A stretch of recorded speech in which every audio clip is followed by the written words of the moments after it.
Dad, please, I'm sorry. I'm sorry, magbabago na ako. Sige na, huwag ka lang magalit sa akin. Magbabago na ako. Sige na. I'm sorry. Hindi ko alam kung magbabago ka pa, Zoe.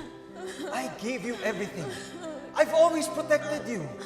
The least you could do was be good, pero hindi mo magawa. Kung pwede lang tanggalin kita bilang anak. Kung pwede lang, if I could just strip you off as a tanyag, ginawa ko na. You're a disgrace to the family name. Sana hindi na lang ikaw ang naging anak ko. Sana si Annalyn na lang ang naging legal na tanyag at hindi ikaw. Get out!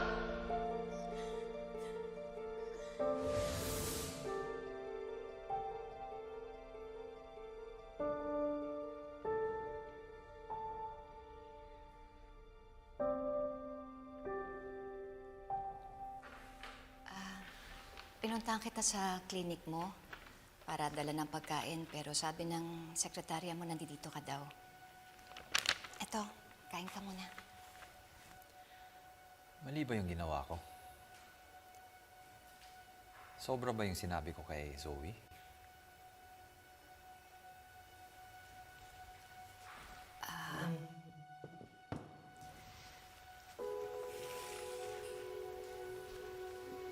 RJ, aminin ko sa'yo, ha.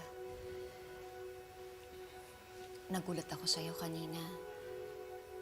Kasi hindi naman ako sanay na nakikita ka na ganong kagalit. Tapos kay Zoe pa. Pero naiintindihan kita.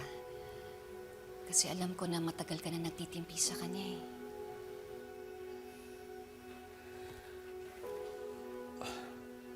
Parang hindi siya yung Zoe na anak ko.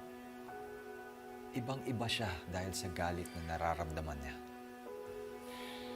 Ang dami niya kasing sakit at hirap na karga-karga.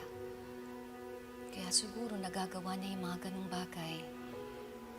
Tapos pakiramdam pa niya, mag-isa na lang siya. Lalo na ngayon na wala na si Moira.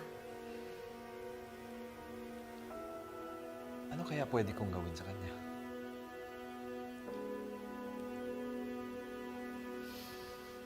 RJ,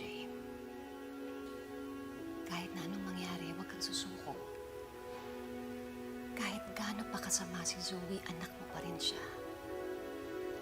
At higit kailanman, ngayon ka mas kailangan ni Zoe.